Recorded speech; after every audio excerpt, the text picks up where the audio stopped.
नमस्कार, स्वागत है आपका एमपी न्यूज़ के खास कार्यक्रम न्यूज़ रूम में। मैं हूं राधा आपके साथ। आज हम न्यूज़ रूम में चर्चा करेंगे प्रदेश की कुछ खास और अहम खबरों की ओर।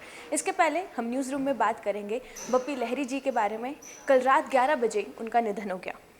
संगीत ऐसा जो पैरों को थिरकने पर मजबूर कर दे, संगीत वो जो तन में तरंगे और मन में उमंगे भर दे। आज के दौर में कम ही ऐसा संगीत सुनने को मिलता है, लेकिन अगर आप भी म्यूज़िक का ऐसा ही जादू महसूस करना चाहते हैं तो इसके लिए बप्पी लहरी के गानों से बेहतर विकल्प हो ही नहीं सकता। आइए आज हम उनसे जुड़ी उनके जीवन के बारे में कुछ खास जानकारी आपके साथ साझा करते हैं। बप्पी लहरी ने काफ़ी कम उम्र में अपने करियर की शुरुआत की थी। सिर्फ 3 साल की उम्र में उन्होंने तबला सीखना शुरू कर दिया था, लेकिन बप्पी दा को पहचान डिस्को किंग के तौर पर मिली। उनका जन्म पश्चिम बंगाल में हुआ था, जहाँ पर उनके जो पेरेंट्स थे वे दोनों ही बहुत ही मशहूर सिंगर थे और उनका जो बंगाली क्लासिक म्यूज़िक के लिए भी उनका लगाव जो था वो काफ़ी ज़्यादा था। अब बात करते हैं उनके संगीत करियर की। बप्पी दा को सबसे पहला ब्रेक जो था वो बंगाली फिल्म दादू में मिला, जब वे महज 19 साल के थे। उनकी पहली हिंदी फिल्म नन्हा शिकारी थी। 1980 के दशक में मिथुन चक्रवर्ती की फिल्मों में म्यूज़िक और आवाज़ देते हुए उन्होंने नई इबारतें लिखी। I am a disco dancer और जिम्मी जिम्मी, याद आ रहा है, बॉम्बे से आया मेरे दोस्त, ऐसे कई गाने जो हैं उनके पॉपुलर हुए थे और सुपर हिट हुए थे। आज भी इन गानों को हम किसी शादी में या किसी डांस प्लेटफॉर्म पर सुनते हुए दिखते हैं और इन गानों को सुनकर हमारे पैरों को रोकना कहीं ना कहीं मुश्किल हो जाता है। उनके गाने हमेशा ही एवरग्रीन रहे हैं, हमेशा ही लोगों के पसंदीदा रहे हैं। वहीं अगर हम बात करें उन्हें हमेशा से बप्पी लहरी को हमेशा से लोग उन्हें बप्पी दा कहकर प्यार से बुलाते थे। भारत में डिस्को म्यूज़िक लाने का क्रेडिट भी उन्हें ही दिया जाता था। डिस्को डांसर से द डर्टी पिक्चर तक वे कई बार अपना जादू बिखेर चुके हैं। वहीं बहुत कम लोगों को पता है, ये मालूम है कि बप्पी लहरी का असली नाम आलोकेश लहरी है। बाद में उन्होंने अपना स्टेज पर नाम जो है बप्पी लहरी कर दिया था। वहीं बप्पी दा अपने स्टाइल स्टेटमेंट के लिए भी जाने जाते हैं। बप्पी लहरी अपने फैशन स्टेटमेंट के लिए काफ़ी ज़्यादा पॉपुलर रहे हैं। वे हर दिन कम से कम 7 से 8 चेन पहनते थे। वहीं इन जो सोने की वो चेन पहनते थे, इसके पीछे भी उन्होंने एक खास अपनी जो स्टोरी थी, वे एक इंटरव्यू में उन्होंने बताया था कि जब उनकी जो पहली फिल्म आई थी उसके गोल्डन जुबली वे जब मना रहे थे, तब उनकी माँ ने उन्हें एक सोने की गोल्ड चेन पहनाई थी। उस गोल्ड चेन को उन्होंने कभी भी नहीं उतारा और उसके बाद हमेशा से ही उन्होंने गोल्ड में इन्वेस्ट करा और गोल्ड की चीज़ें वे हमेशा से पहनते रहे। और उनका मानना ये था कि गोल्ड जो है, सोना, उनके लिए हमेशा से शुभ रहा है, लकी रहा है, इसलिए उन्होंने कभी भी सोना अपने उससे नहीं उतारा। और सोना वे हमेशा जहाँ पे भी जाते थे वे सोना पहन के ही जाते थे। ना सिर्फ देश भर में बल्कि विदेशों में भी जब वो जाते थे अपने कॉन्सर्ट के लिए, म्यूज़िक के काम से रिलेटेड जब भी वो जाते थे, वो अपना स्टेटमेंट, जो अपनी स्टाइल थी, अपनी पर्सनैलिटी थी, वो कभी नहीं छोड़ते थे।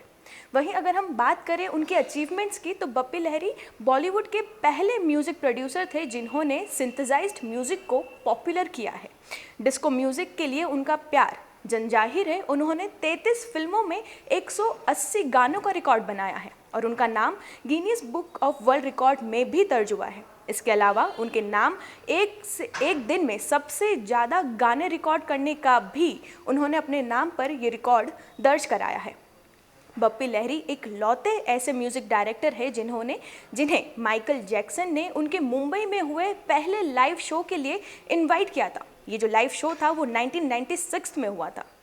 म्यूज़िक वर्ल्ड में अपने शानदार संगीत और गानों की गूंज से फैंस को थिरकाने वाले बप्पी लहरी हमेशा के लिए खामोश हो गए हैं। बप्पी लहरी 69 साल की उम्र में उनका निधन हो गया और मुंबई के हॉस्पिटल में उन्होंने अंतिम सांसें ली। इस दुनिया को हमेशा के लिए अलविदा कह दिया उन्होंने। बप्पी दा भले ही इस दुनिया से रुखसत हो गए हों, लेकिन उनके गाने और संगीत हमेशा अमर रहेंगे। आज एमपी न्यूज़ टीवी, पूरी एमपी न्यूज़ की टीम भी बप्पी दा को भावपूर्ण श्रद्धांजलि देते हैं। वहीं अब बढ़ते हैं अगली खबर की ओर और बात करते हैं एम्बुलेंस की। मध्य प्रदेश में अब मरीजों को एम्बुलेंस के लिए घंटों इंतजार नहीं करना पड़ेगा। साथ ही समय पर इलाज न मिलने के अभाव में मरीज की जान भी नहीं जाएगी, क्योंकि जल्द ही अब कैब की तरह एम्बुलेंस भी मोबाइल की मदद से बुक कर सकेंगे। इससे कुछ ही देर में वाहन आपके दरवाजे पर होगा और इसके लिए जल्द ही ऐप लॉन्च किया जाएगा। मरीज इस पर सरकारी एम्बुलेंस जो है वो भी इस ऐप के माध्यम से वो बुक कर सकेंगे और इसके लिए आपको तय राशि चुकानी होगी। ऑनलाइन बुक होने वाली एम्बुलेंस में ऑक्सीजन सिलेंडर भी होगा और इस सुविधा के लिए प्रदेश में 500 एम्बुलेंस भी बढ़ाई जा रही है। अब तक 108 एम्बुलेंस और जननी एक्सप्रेस वाहनों से मरीजों को सिर्फ सरकारी अस्पताल जाने का नियम था। हालांकि सीमित संख्या होने की वजह से कई बार वे नहीं पहुंच पाती थी। आखिर ये जो नया एम्बुलेंस का जो ये नया डिवीज़न जो है वो शुरू होने जा रहा है, इसके बारे में भी हम आपको बताते हैं कि कैसे आप इसे बुक कर पाएंगे। अगले महीने यानी कि 1 मार्च से प्रदेश में एम्बुलेंस वाहनों का संचालन जय अम्बे इमरजेंसी मेडिकल सर्विस करेगी। वर्तमान में जो सर्विस कंपनी इसे कर रही है, उनका टेंडर जो है वो 28 फरवरी को ख़त्म हो रहा है। प्रदेश में एम्बुलेंस वाहनों की संख्या फिलहाल जो है 1440 के करीब आसपास है, लेकिन इसे बढ़ाकर 2052 की जाएगी। बढ़ते हैं अगली खबर की ओर। बात करेंगे हम धार्मिक स्थलों की। शहर में 1550 धार्मिक स्थलों की सुरक्षा अब पुलिस की इंटेलिजेंस विंग करेगी।